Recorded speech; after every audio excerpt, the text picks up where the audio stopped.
Na live de hoje vamos falar sobre os 4 medicamentos que são os 4 pilares no tratamento da doença renal crônica. Quais medicamentos hoje ajudam a proteger o rim, protegendo o coração, diminuindo a proteína na urina e evitando a ida para diálise, necessitando então de hemodiálise, diálise peritoneal e transplante renal. Então sejam todos muito bem-vindos. Vamos fazer essa live aqui que são os 4 pilares.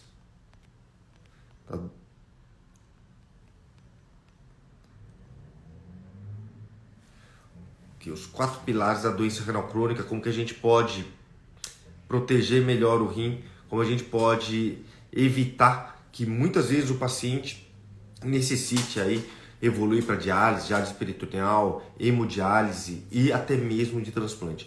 Muita coisa mudou nesses últimos anos. A gente, na nefrologia, a gente falava que é uma especialidade que era uma especialidade esquecida. Comparada com a cardiologia, que todo dia, toda hora, todo mês tem medicamento novo, na nefrologia não existia medicamentos novos que mudavam a evolução da doença renal crônica. O último grande estudo que foi publicado, que mudava a progressão da doença renal, foi em 2001. Então, há mais de 20 anos, há 23 anos, estava sendo publicado então um estudo que chamava Renal, que mostrava que o losartana protegia o rim nos pacientes com diabetes. E aí ficamos muitos anos sem medicamentos, até que agora, nos últimos anos, vários medicamentos novos estão mostrando benefício na doença renal crônica, protegendo o rim. E é sobre isso que eu quero falar, sobre os 4 medicamentos que acabam protegendo o rim, quais pacientes podem utilizar, quais medicamentos têm efeito colateral, contraindicação para poderem utilizar, tá? Então, a ideia da live de hoje é a gente falar sobre isso, sobre esse tratamento desses 4 medicamentos. Deixa eu só ver aqui uma coisa. Para poder passar isso para vocês. Que daí eu estou pegando aqui os dados do Ozempic para poder passar para vocês. Então vamos lá. Quem tiver dúvida aqui, coloca aqui no balãozinho depois que eu vou falar para vocês, tirar as dúvidas de vocês de modo geral, nessa 1 hora de live que vamos fazer juntos. E eu vou deixar essa live gravada aqui depois para vocês poderem assistir, poderem rever se for o caso. Então, novamente, existem 4 medicamentos, 4 classes de medicamentos hoje que ajudam a proteger melhor o rim. E proteger o rim, eu digo, diminuir proteína na urina, o que a gente sabe que quanto mais proteína você perde na urina, pior o prognóstico. Quanto mais proteína na urina você tiver, maior o risco de você ter complicações renais no futuro. Mesmo pequenas perdas de proteína, dosagens pequenas de 300 mg na amostra isolada de albumina sobre creatinina urinária ou realizações de urina de 24 horas, já possui um risco muito maior de ter falência renal e problemas cardíacos. E quanto maior essa quantidade de proteína, maior ainda esse risco, tá? A gente sabe que a doença renal e a doença cardíaca estão muito associadas. Aqueles pacientes que possuem problema renal possuem maior risco de infarto, insuficiência cardíaca e derrame. Então é muito importante a gente tratar de uma maneira adequada o rim para evitar que esses pacientes, além de perder a função renal, tenham complicações como infarto, derrame, insuficiência cardíaca que precisem, por exemplo, de um transplante cardíaco no futuro. O rim e o coração são órgãos que se conversam demais, tem uma grande relação de risco. Os riscos de fatores de risco são muito semelhantes. Então, pressão alta, diabetes, obesidade, sedentarismo, abuso de álcool, possui um risco de piorar o rim, mas também de piorar o coração. São doenças com mesmos fatores de risco. Por isso que quando a gente trata um, acaba tratando o outro. E quando piora um, também pioramos o outro. Por isso que é tão importante a gente conseguir controlar isso da melhor maneira possível. Aqui reforço, antes de falar dos 4 pilares medicamentosos, a importância da gente fazer o feijão com arroz bem feito, de fazer o básico bem feito. E o que é o básico? O básico é ter uma alimentação adequada, uma alimentação saudável. Podemos sim ter alguns prazeres na vida, comer algumas coisas que não são tão saudáveis assim, mas que seja uma exceção. É possível. Precisamos ter prazeres na vida, precisamos que a vida tenha graça, precisamos confraternizar, precisamos comemorar. O grande problema é você agora começar a viver de prazeres, começar agora a ter um estilo de vida ruim continuamente. E aqui reforço a importância de vocês acompanharem com uma nutricionista para poder orientar a melhor dieta possível, orientar a quantidade de proteína, se existe ou não necessidade de restringir potássio, restringir fósforo. Algumas vezes você pode ter uma doença renal que não necessita essa restrição e você está restringindo excessivamente. Então a nutricionista vai poder te ajudar e é uma grande aliada. É uma pessoa, uma profissional extremamente importante na evolução da doença renal. Atividade física, fazer atividade física frequentemente, conciliar atividades aeróbicos como caminhada, bicicleta, natação, corrida, com atividades anaeróbicas resistivas como musculação, por exemplo. A associação das duas práticas são fundamentais para a gente manter a saúde da melhor forma possível. Além disso, acompanhar o médico de uma maneira frequente, não atrasar os seus retornos, não deixar de ir. Isso é muito ruim, isso é muito perigoso, isso é muito deletério a você. Ter o acompanhamento médico regular vai lhe ajudar a mudar e ajustar sua terapêutica, ajustar seus medicamentos, avaliar se está tendo uma piora, se está tendo uma melhora. Então é muito importante tudo isso estar acompanhando de uma maneira frequente. E os medicamentos, tomar os medicamentos de uma maneira correta, sem esquecer, sem faltar, sem atrasar esse medicamento, sempre conversar com o seu médico, tirar todas as dúvidas sobre os medicamentos que você está tomando, entender o benefício de cada medicamento, entender os efeitos colaterais de cada medicamento, entender o que se espera nas alterações de laboratório, exames urinários, exames de creatinina a longo prazo. Então tudo isso é muito importante, tudo isso é importante estar avaliando, tá? Então vamos começar com os medicamentos clássicos, que são os medicamentos para pressão da classe dos IECAS e da classe dos BRAS. Eu já falei inúmeras vezes aqui, essas duas classes de medicamentos dos IECAS, que são os inibidores da enzima de conversão da angiotensina, que são representados pelo enalapril, captopril, ramipril, lisinopril. Todos esses prios são medicamentos da classe dos IECAS, são medicamentos para pressão.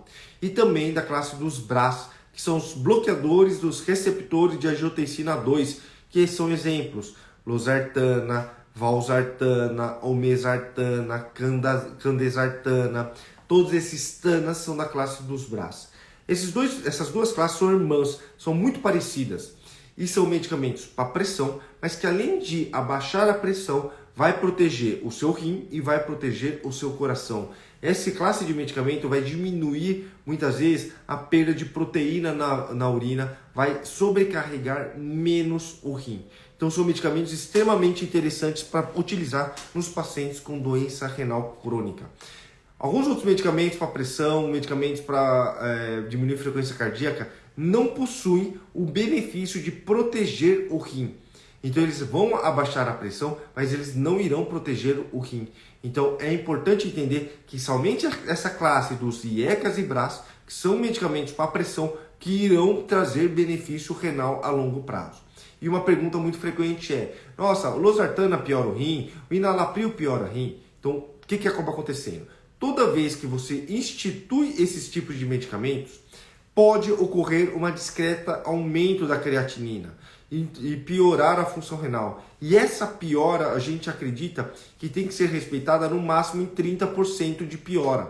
Por quê? Muitas vezes você está tirando a pressão sobre esse rim. O que eu sempre falo, o rim é uma rede. Imagina que tem uma pressão empurrando essa rede, fazendo passar toxinas, creatinina, mas passando também moléculas como proteína e como sangue, e que não deveriam estar passando. Se você começa a perder proteína na urina, sinal de que você está tendo uma lesão nessa rede. Existem buracos nessa rede por onde está passando a proteína. Quanto maior a pressão sobre essa rede, mais você vai danificar o seu rim. Quando você utiliza esses medicamentos, então, da classe dos IECAs e BRAS para pressão, essa pressão acaba se suavizando, diminuindo a pressão sobre essa rede. Consequentemente, você acaba tendo menos agressão, menos estresse sobre essa rede, que são os rins. E isso, consequentemente, você protege melhor o rim.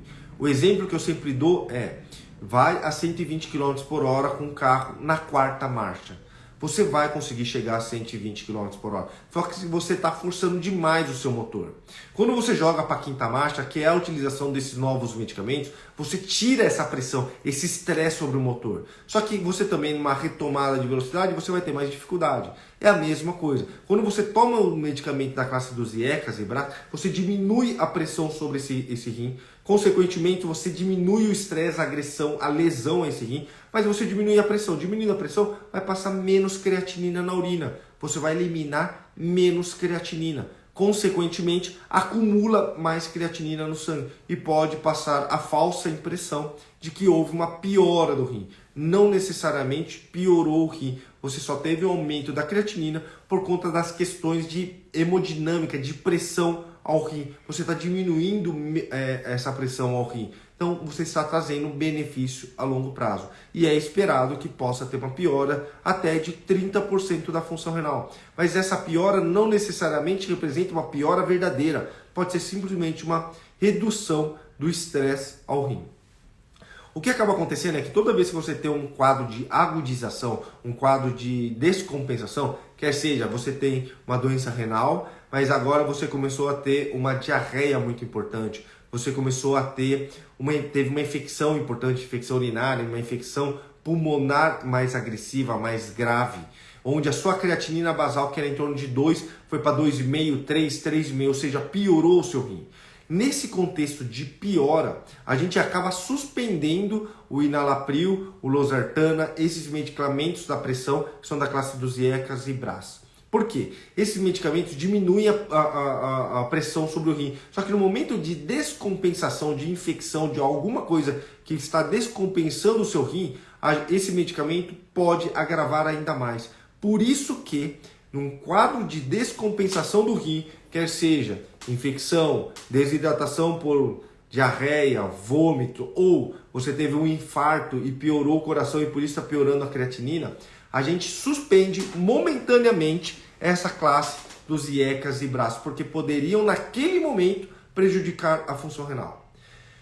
Depois, compensou, melhorou, a função renal está mais estável, voltou aos níveis basais, a gente deve reiniciar esse medicamento. Porque você manter sem a classe dos IECAs e BRAS vai aumentar o seu risco de perder a função renal, piorar a creatinina, ir para diálise e também maior risco de infarto, derrame e insuficiência cardíaca no futuro. Então é importante a gente manter esses medicamentos, tá? Toma uma água aqui. Deixa eu dar um gole aqui que tô falando pra caramba. O que acaba acontecendo?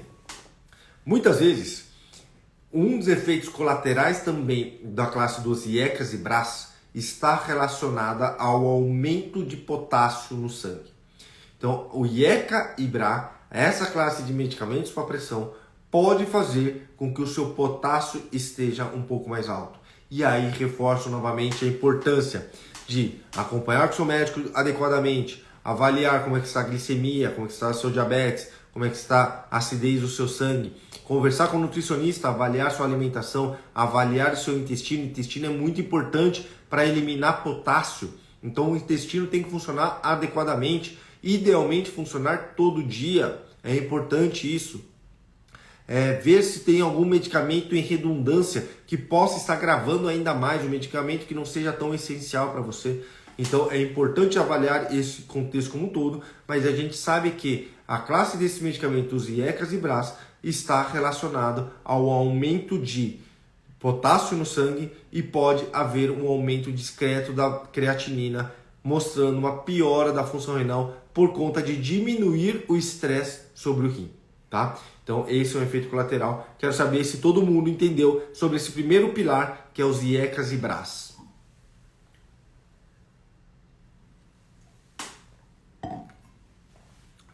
Todo mundo entendeu isso aí?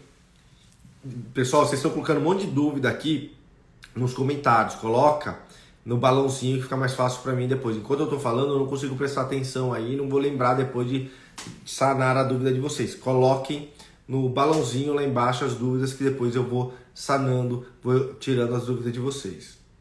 Então vamos embora. Vamos para a segunda classe de medicamento agora. A segunda classe de medicamentos são os inibidores de SGLT2. Os inibidores de SGLT2, os SGLT2 é um canal presente no rim que está relacionada com a absorção de glicose que está presente no rim. Então, normalmente acontece, o rim é uma rede, vai passar o sangue bate nessa rede, excesso de toxinas, excesso de ureia, excesso de potássio, excesso de líquido vão passar e excesso de açúcar, excesso de glicose. Só que a glicose é uma substância muito importante para o rim. Então, um pouquinho depois dessa rede, nos túbulos proximais, vai começar o rim puxar de volta esse açúcar para não perder pela urina. E quando puxa açúcar, ele puxa sódio junto.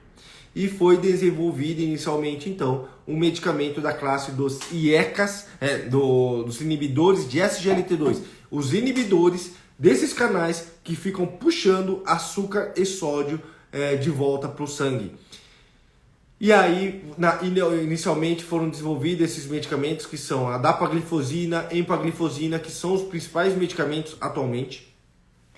E eles foram desenvolvidos inicialmente para diabetes, porque a ideia é fazer você urinar açúcar. E urinar açúcar ajudaria então no controle do diabetes, já que você não está absorvendo o açúcar, esse açúcar vai embora, você elimina açúcar. Consequentemente, ajuda a perder um pouco de peso. E o que ele se mostrou? Que ele foi um medicamento razoável para diabetes. Não foi um medicamento tão bom assim para o controle do diabetes. Pera aí, deixa eu pedir para ligar o ar-condicionado aqui que tá um pouco quente. E aí, então, eles foram inicialmente desenvolvidos para eliminar açúcar pela urina, para controlar o diabetes. Só que começaram a mostrar benefícios não somente para pacientes com diabetes, mas outros pacientes. Pacientes sem diabetes, pacientes com problema renal, pacientes com problema cardíaco. E aí começou a avaliar que muitos pacientes beneficiavam desse medicamento, indiferente se tinham diabetes ou não. E aí começou a avaliar que a dapaglifosina e a empaglifosina ajudavam na redução de proteína na urina, diminuía a progressão da doença renal crônica, diminuía o risco de infarto, derrame e insuficiência cardíaca. Então hoje é um dos medicamentos que mais tem evidência científica para ser utilizado na doença renal crônica, principalmente relacionada a diabetes, principalmente com perda de proteína na urina, para proteger o rim. O que a gente sabe que essa classe de medicamentos, ela tem uma função renal, a função renal pode piorar um pouco inicialmente, pode ocorrer uma piora até de 30%, assim como pode acontecer com o uso dos IECAs e BRAS. Só que quando você perde inicialmente essa função renal, a longo prazo a função do rim fica mais estável. Diferente de quem não toma o remédio. Quem não toma o remédio, ele faz isso. Então as linhas se cruzam. Quem não toma remédio vai piorando a função renal no decorrer do tempo. Quem toma o remédio, quem toma a empaglifosina, a dapaglifosina, piora mais rápido, isso aqui mais rápido. Só que depois ela faz isso. Então as linhas se cruzam. Quem não toma vai perdendo função renal progressivamente. Quem toma o remédio perde mais rápido, inicialmente até 30%. E depois ela fica mais horizontalizada. Então as linhas se cruzam. E a hora que se cruza mostra que o benefício a longo prazo da utilização dos inibidores de SGLT2 são benéficos ao rim. Qual que é a contraindicação de utilizar os inibidores de SGLT2? Nos estudos não foram incluídos pacientes que utilizavam imunossupressores. Então pacientes transplantados, pacientes que utilizam corticoides, ciclosporina, micofenolato, pacientes em utilização de lúpus, pacientes com doença renal policística, não foram englobados esse grupo de pacientes nesses estudos. Existem outros estudos sendo feitos para a gente poder avaliar se tem benefício em pacientes transplantados e tudo mais, mas a princípio não existe recomendação de utilizar essa classe de remédios para esses pacientes, porque não foram incluídos nos estudos. A princípio é possível utilizar os inibidores de SGLT2 para uma função renal acima de 20%. Se você tem mais de 20% de função renal e tem doença renal crônica, deveria, a princípio, ser indicada a utilização desse medicamento. e precisaria avaliar muito bem o porquê não se utiliza. Mas função renal menor do que 20%, a princípio não seria indicado. E uma vez que você está tomando o medicamento, o inibidor de SGLT2, e está piorando progressivamente a sua função renal, você pode manter o uso do medicamento até o momento de iniciar a hemodiálise ou realizar o transplante. Então é um medicamento bom, seguro, que trouxe muitos benefícios, protegendo o rim, protegendo o coração, diminuindo o infarto, diminuindo o derrame, insuficiência cardíaca, diminuindo proteína na urina. Pode ser utilizado para uma função renal acima de 20%, e se você começou, você deve manter o remédio mesmo que vá piorando progressivamente a função renal, e só deve suspender a princípio até o momento que os estudos mostram, quando você começa a fazer hemodiálise ou quando você vai para transplante. Muito provavelmente vão existir estudos que vão mostrar segurança em utilizar em pacientes transplantados, e provavelmente vão ter estudos que vão mostrar benefício em pacientes em hemodiálise. Não só hemodiálise, diálise peritoneal. Não apenas para proteger o rim, que o rim agora não funciona mais, mas para proteger o coração. Muito provavelmente vai mostrar benefício a longo prazo. Qual o efeito colateral que é possível ter? Você ter a eliminação de açúcar na urina, e consequentemente a presença de açúcar na urina poderia aumentar o risco de infecção urinária. Nos trabalhos, essas infecções urinárias não foram infecções urinárias graves, não foram infecções urinárias importantes. E o que pode acontecer é um pouquinho de candidíase, infecção fúngica, e no homem um pouquinho de inflamação da glande, porque tem açúcar. E aí, se você não higieniza de uma maneira adequada, esse açúcar na região da glande poderia causar irritação, poderia causar infecção fúngica. E aí eu recomendo muitas vezes melhorar a higiene, utilizar muitas vezes um lenço umedecido para poder tirar esse excesso de açúcar e evitar essas infecções, certo? Então, sobre os inibidores de SGLT2, é isso que eu queria te falar. Falei já sobre os IECAs e BRAS, que é o primeiro pilar. Falei sobre os inibidores de SGLT2, que são o segundo pilar, e vou falar agora sobre o terceiro pilar. O terceiro pilar medicamentoso é a finerinona, que é a Firialta. É um medicamento novo, é um medicamento que foi lançado no Brasil no ano passado, já está há um tempo já no mercado, nos outros países. Ele é um antagonista do receptor mineralocorticoide não esteroidal. Ele inibe a aldosterona, que é um hormônio. Podemos dizer que ele é mais ou menos uma evolução da espironolactona, que muitas pessoas utilizam para pressão, muitos utilizam para a parte cardíaca, muitas mulheres utilizam para a parte de acne. Então a espironolactona, a evolução dela a princípio seria a finerinona. São características um pouco diferentes, são moléculas diferentes, mas eles bloqueiam a aldosterona de maneiras diferentes. A finerinona é um bloqueador muito mais seletivo à espironolactona, tem uma potência muito maior e tem muito menos efeitos colaterais do que a espironolactona. Por exemplo, no homem poderia dar uma ginecomastia, crescimento de mama no homem. Então, da glândula mamária, a finerinona a princípio não tem esse efeito colateral. Os estudos que mostraram o benefício da finerinona foram dois grandes estudos, que foi o Fidelio e o Fígaro, e aí tiveram uma análise conjunta desses dois, que é o Fidelity. São grandes estudos que avaliaram o benefício da finerinona em pacientes com doença renal crônica, pacientes com diabetes. Então, a princípio, assim como foi os inibidores de SGLT2, foi um primeiro estudo inicialmente para pacientes com diabetes. E aí, depois com o passar do tempo, já existem estudos em desenvolvimento para avaliar a finerinona em pacientes não diabéticos. Mas o que tem de evidência hoje é pacientes com diabetes tipo 2, né? Diabetes tipo 1, diabetes tipo 2 com doença renal crônica, com perda de proteína na urina. Esse foi o grupo estudado com a finerinona, mas muito provavelmente vai trazer benefício para outros grupos de pacientes. E o que foi visto? Que a finerinona diminuía a perda de proteína na urina, diminuindo também a ida dos pacientes para diálise, protegendo mais o rim, conservando mais a função renal. Diminuiu o risco de mortalidade cardiovascular, problemas cardíacos como infarto, derrame, insuficiência cardíaca. Então é um medicamento que trouxe benefício também aos pacientes com doença renal, e o benefício se somou à utilização dos inibidores de SGLT2. Quando você toma junto, principalmente os 3 medicamentos juntos, IECA ou BRA, então é um dos dois, não é os dois juntos, IECA ou BRA, tomando também inibidor de SGLT2 e tomando finerenona, parece que trouxe benefício maior, somando os 3 medicamentos junto, protegendo melhor o rim, diminuindo mais perda de proteína na urina, protegendo o rim contra aumento de creatinina e protegendo o coração, evitando insuficiência cardíaca e mortalidade cardíaca.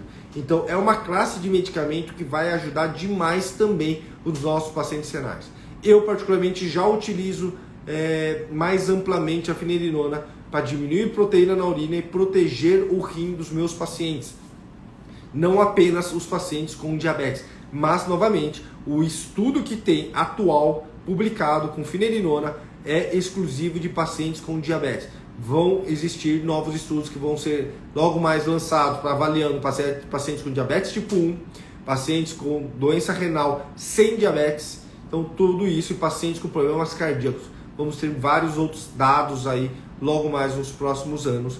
E o grande efeito colateral da finerenona seria o aumento do potássio. Poderia aumentar o potássio, mas nos estudos mostram que a incidência de potássio alto é muito baixa. Poucos pacientes tiveram potássio alto e poucos pacientes tiveram que descontinuar o medicamento permanentemente por conta do potássio. O potássio alto, nesses casos, não trouxe mortalidade. O paciente não teve que internar, não teve complicação grave com a utilização da finerenona. Então a finerenona parece ser um medicamento muito interessante que vai ajudar a proteger melhor o rim, proteger melhor o coração, principalmente em associação com os inibidores de SGLT2, como a dapaglifosina, como a empaglifosina. Então é um esquema terapêutico que provavelmente cada vez mais a gente vai utilizar. Associar 3 medicamentos, que são os IECAs ou BRAs, então representando os IECAs, enalapril, captopril, ramipril, lisinopril, os BRAs, losartana, candesartana, olmesartana, valsartana, um ou outro dessa classe, mais um inibidor de SGLT2, mais a finerenona.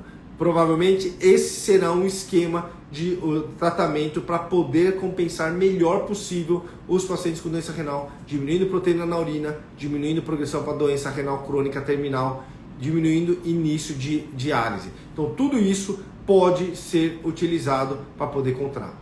E aí o Silas falou a verdade, existe um medicamento que, se por acaso o potássio acaba subindo muito mais, a utilização de um medicamento novo chamado Lokelma, que é o zircônio, ciclosilicato de zircônio, é um medicamento para nos ajudar a controlar o potássio de uma maneira efetiva. Ele é um pó, ele é um sachê, que são substâncias, são cristais, que acabam segurando o potássio no intestino, eliminando pelas fezes, diminuindo o potássio no sangue, permitindo que a gente continue utilizando todo esse nosso arsenal medicamentoso, que são, porque, de novo, não adianta a gente tentar criar cada vez mais moléculas, mais medicamentos novos, se a gente não utiliza os que temos de uma maneira assertiva, de uma maneira adequada. Você ficar suspendendo medicamentos para poder controlar melhor a pressão, controlar melhor o rim, perdendo proteína. Se você ficar suspendendo por causa de potássio, você perde todo o benefício. Então, o ideal é manter o tratamento medicamentoso de uma maneira adequada. Se necessário, controle o potássio, controle os efeitos colaterais, mas mantenha a terapêutica adequada. Então, o terceiro pilar medicamentoso que eu acabei de falar é a finerenona, e o principal efeito colateral dele é subir o potássio, mas parece que o potássio não se eleva de uma maneira tão significativa e sobe muito menos que a espironolactona, tá? Então, esses 3 são os nossos tratamentos medicamentosos efetivos. Utilização de IECA e BRA como primeiro pilar, inibidor de SGLT2 como segundo pilar, finerenona como terceiro pilar. E o último pilar que acabou de ser publicado é a utilização da semaglutida, que é muito conhecido por vocês como Ozempic. O Ozempic ele é um medicamento que a gente chama de análogo de GLP-1. Ele é um medicamento que estimula a liberação desse hormônio, que é um hormônio que acaba melhorando a liberação de glucagon, que acaba melhorando a sensibilidade da insulina. É um medicamento que acaba ajudando de diversas maneiras a reduzir as inflamações, melhorar o desempenho renal, melhora a parte cardíaca, diminui a perda de proteína na urina. Isso acabou de ser publicado no estudo chamado FLOW, que foi publicado no Congresso Europeu de Nefrologia.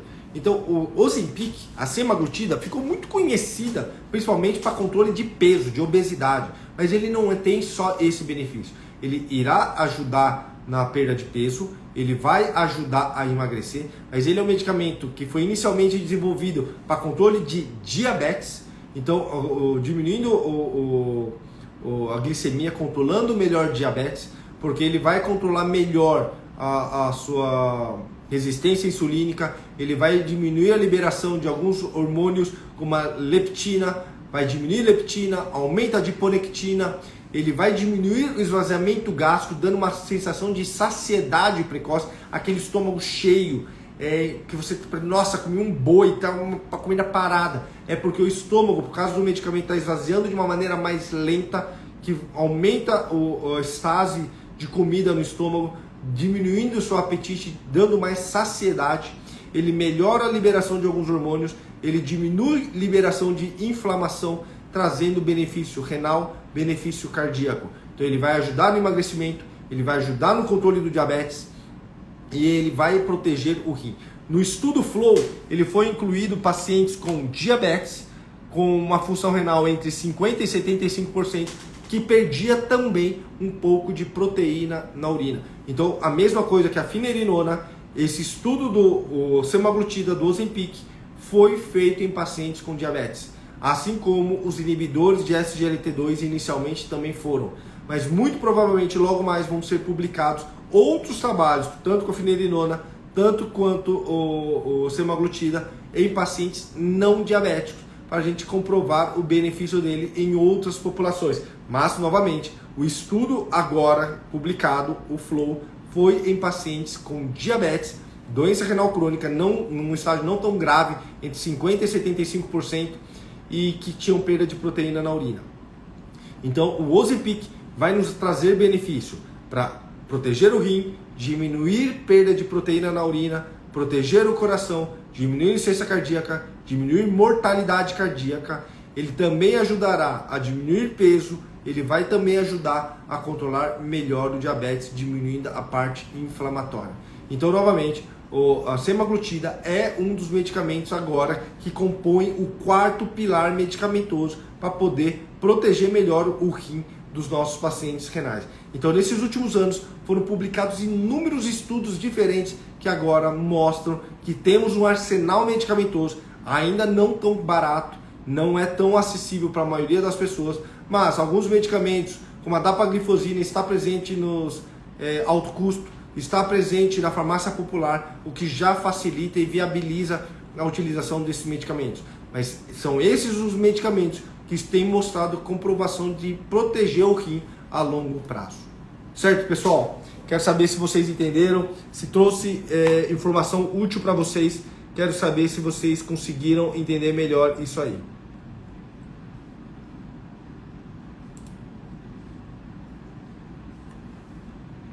Manda um joinha se foi bom para vocês. Quero saber o que vocês estão achando.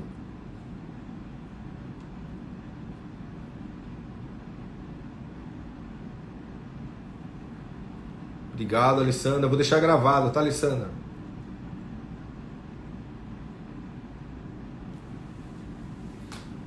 Ótimo, obrigado. Obrigado a todo mundo aí pelos elogios.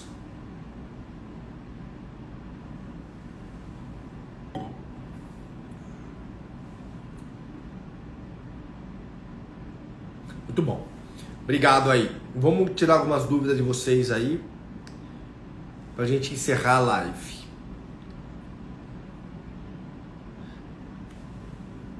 Vamos lá. Lissandra, qual substitui o Ozempic que seja mais em conta? Os medicamentos possuem mecanismos diferentes. Nenhum desses mecanismos são iguais. Então, teoricamente, nenhum substitui o outro. São medicamentos diferentes com mecanismos diferentes que que trazem benefício e que se somam. Não que um substitui o outro. Você vai ajustando e vai iniciando os medicamentos da forma que o médico achar da melhor forma possível, tá? E claro, a parte financeira a gente também considera, porque o Ozempic não é barato, mas não é substituível, são mecanismos diferentes de ação. Tem uma proteína na urina de 2,5 gramas em 24 horas, tomo losartana, alodipina, metformina e dapaglifosina. São bons medicamentos.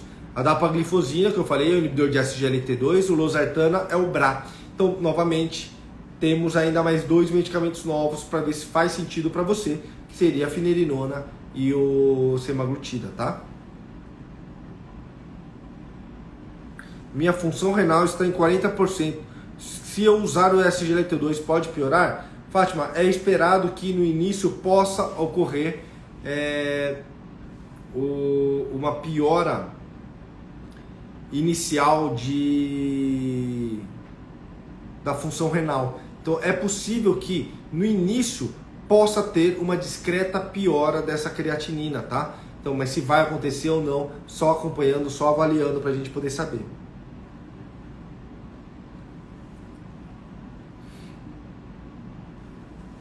Por que a pessoa com síndrome nefrótica, muitas vezes na fase adulta, são considerados curados? Provavelmente pelo tempo, tá? Pelo tempo de ação desse medicamento, a gente poderia pensar que haveria alguma cura, algum benefício relacionado a isso, tá? Mas normalmente, depois de 5 anos, sem recidiva, sem medicamento, a gente poderia avaliar isso, tá?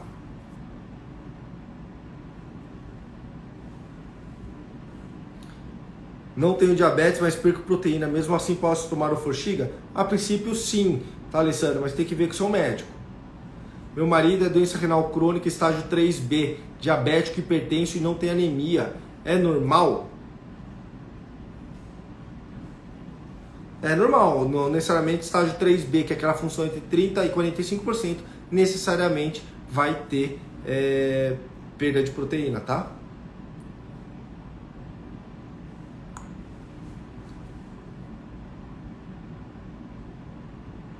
Como se esquecer? Como se escrever? Igor, não entendi. Como escrever, talvez? É finerenona. É o Firialta. Finerenona. O que mais vocês têm de dúvida, pessoal?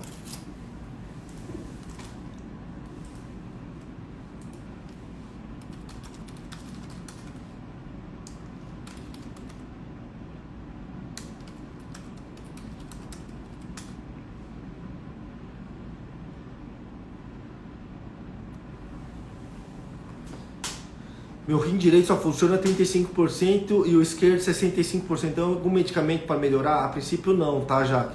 Precisa entender o porquê que está acontecendo isso, mas eu não sei dizer para você. Não existe medicamento para reverter isso. Tem que entender o porquê que pior está funcionando menos. Tem alguma sequela, alguma coisa nesse sentido, tá?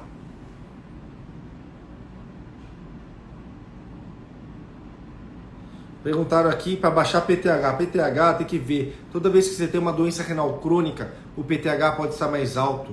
Um dos modos da gente diminuir o PTH é suplementando vitamina D. Pode ser uma possibilidade de controlar isso melhor, tá? Produz muito cálculo? Pode ser sequela de cálculo renal, pode levar a uma perda da função renal. É importante investigar, fazer os exames de uma maneira adequada para poder ver isso, tá?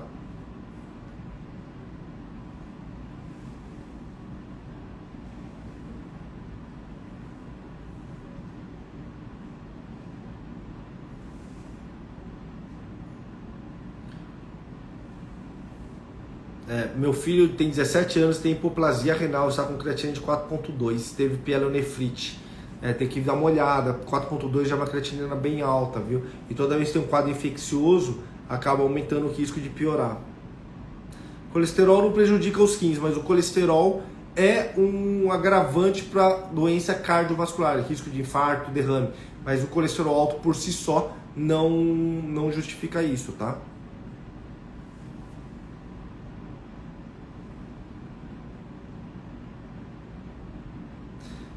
Rim funcionando a 12% é indicado diálise peritoneal? Se tiver evoluindo com uma piora progressiva, sim, é possível fazer diálise peritoneal ou hemodiálise, tá?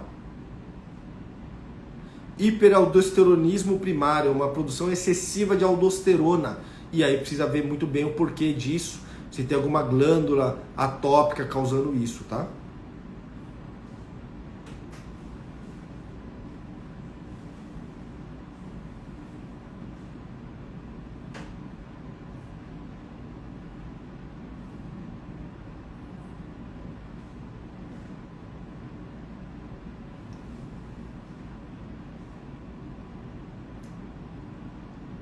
Se eu atendo o que, Viviane?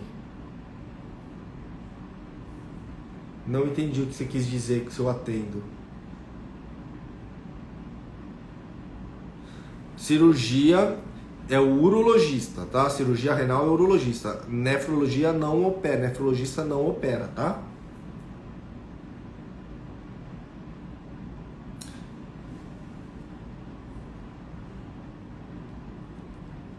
O que mais, pessoal?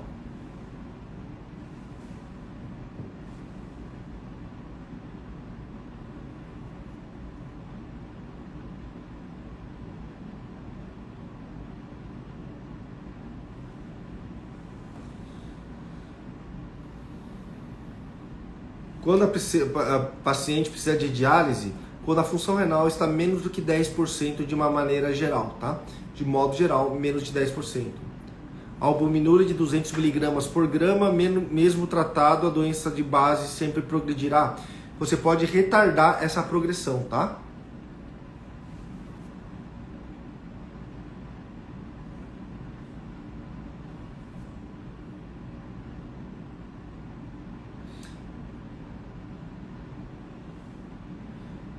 Perguntaram aqui sobre estágio. Pessoal, eu não vou ficar calculando para vocês.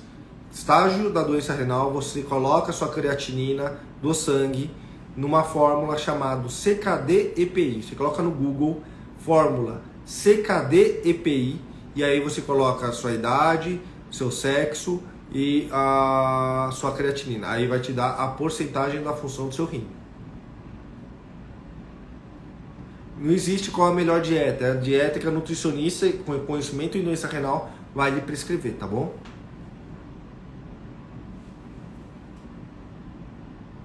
Inchaço pode acontecer ou pode não acontecer, Luísa, depende de cada um. As estatinas não prejudicam a função renal, tá? Tem que utilizar a dose adequada, não exagerar na dose. A estatina para doença renal existe uma dose máxima de rosuvastatina em torno de 10 mg e atorvastatina em torno de 20 mg, mas não prejudica a função renal. Então é isso, pessoal.